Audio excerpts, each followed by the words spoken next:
the summer of love.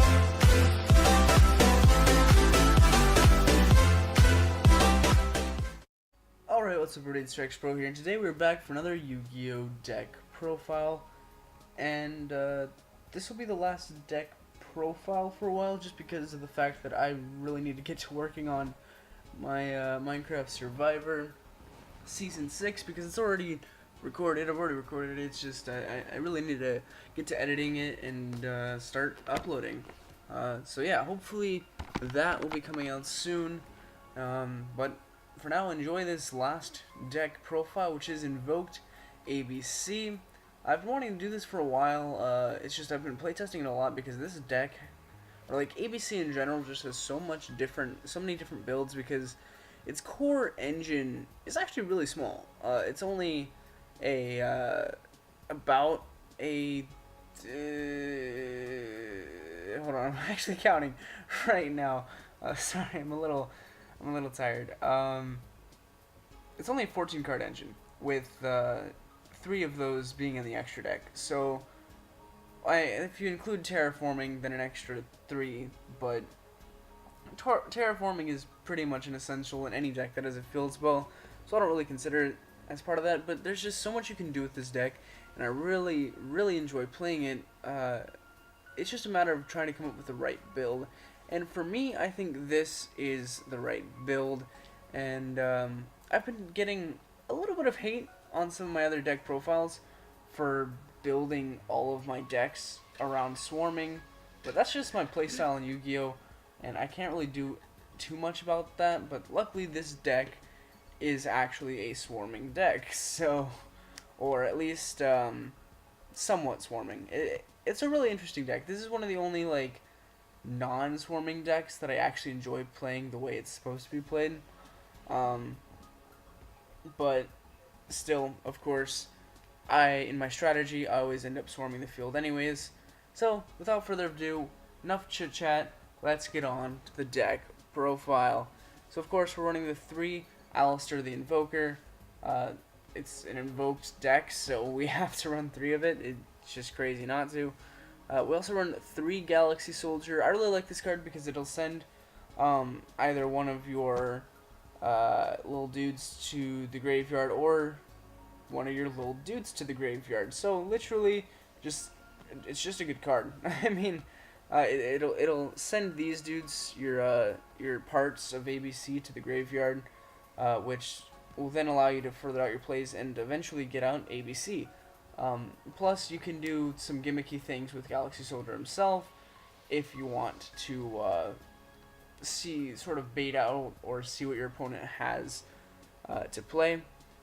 There's also 3 Ash Blossom, just because you can't play the game without it, really. Destrudo, this is for making Ancient Fairy and Destroyer Samurai. I don't remember his name. But yeah, really good card. I would play it more, honestly, but Trick Stars are so dangerous, and especially in this upcoming format, that I just really don't feel safe running more than one. And we really don't go into those kind of plays too much, but usually it helps. It helps a lot, because the benefit is that, typically speaking, you're going to be gaining back some life points out of it. So it's really good. Alright, moving on to the ABC, I only run 2 Assault Core. I know that might seem like a weird choice. I'm actually not sure. I don't watch too many deck profiles or Yu-Gi-Oh! Content in general on YouTube, so I'm not really sure how other people play this deck. I just know that I like Assault Core at 2, simply because its effect is that if this card is sent from the field to the graveyard, you can add another Union monster from your graveyard to your hand, and for me that's just not too good, because I think the Unions need to be in the graveyard, and adding them back to hand just isn't that great. So you're not really going to, for me at least, I'm not really going to be activating that effect a lot, so I like to have it there. Next, of course, we have the best, in my opinion, Buster Drake. Whenever it's sent from the field to the graveyard, you get to add a Union monster from your deck to your hand, so a free search, super good. Well, I mean, technically it's not free since that has to be sent to the graveyard, but in essentiality, that's what it is. And And then, of course, we have Crush Wyvern. I used to not like this card, but it's sort of grown on me. Um, Whenever it's sent to the graveyard, you can special summon a Union from your hand. So, also really good. It does help get to Decode, which is nice. And it's a definite, for me at least, it's a definite 3 of. So yeah. Oh, also, I forgot to mention, Assault Core prevents any, the monster that's equipped with from being, it makes, okay, let me start that over. Hold on. It makes the monster that it's equipped to unaffected by your opponent's monster effects. This one is spells, and then this one, of course, is traps, which is why I didn't really like it, because we haven't had a trap format in a really long time. However, if Paleos were to come back, this would definitely be, hands down, the best card in the deck, without question. Next, we have 2 Invocation. This is basically the polymerization for the deck. If you know Invoked, you're watching this, so you probably know Invoked, so you know what it does. No need to run it at more than 2. I think it bricks at 3. 3 Union Hanger searches out your dudes, your your parts to ABC. Just really good. Meltdown, once again, searches. If you can't tell, there's a lot of searching in this deck, but that's what makes it good.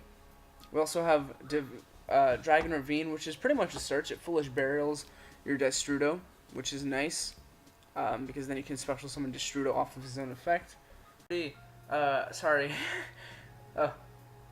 Alright, sorry for that interruption. There was some really long people outside, and I had to go take care of some business. But anyways, we went 3 terraforming to search out our 7 field spells that we run. And now moving on to some of our staples. 2-Potter Desires. Desires is a really, I don't know. I always thought that it was just common sense for Desires to be the best card in the game, because it's draw 2. Like, that's all it is. It's crazy. If you're running a consistent deck, you should not have to worry about using Desires. That's, statistically speaking, you're going to be in a much better position after Desires than you would have been if you didn't run it. Of course, if your deck can run other sort of draw power engines and you feel that those are better, then go for it. Like, say if you're running an all-dark deck and you want to use a Lure of Darkness, then fine. If you're running Chainburn, run Card of Demise. That's fine. If you are running Water, you run Moray of Greed. Like, there's different options for different decks, but...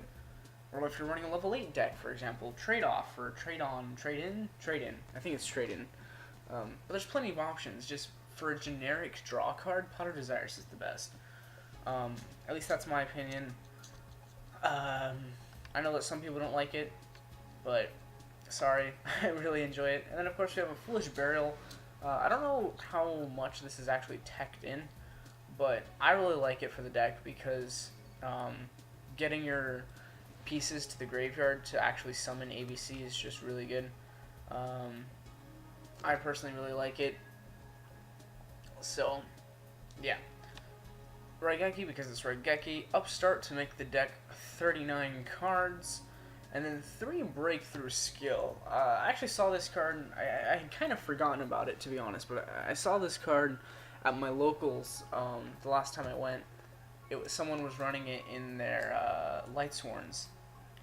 And, you know, I actually really learned to appreciate this card, even though they never had the chance to use it against me. I was running World Chalice, and World Chalice are a little bit too fast-paced, in my opinion, for Lightsworns. Lightsworns are actually the best matchup for World Chalice.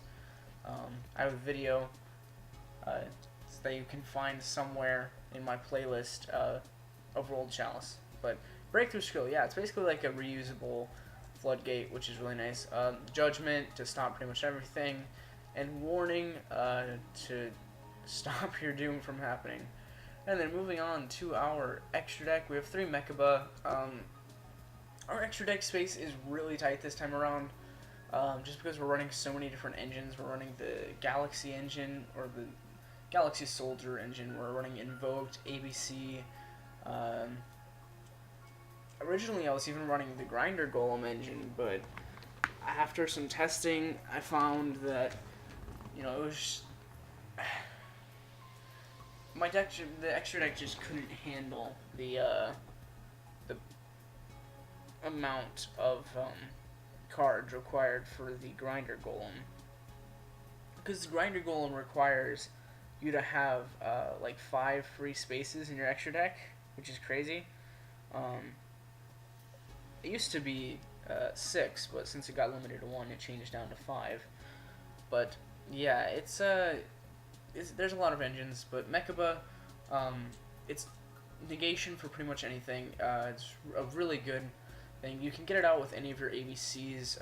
I think it's better if you don't, personally, but well, I mean, if you use the ABC in your hand, it's fine, but like, don't banish them if they're in your grave. Try and use your opponent's stuff if you have to, but if they're in your hand, that's fine because it'll go to the graveyard, so which is really nice.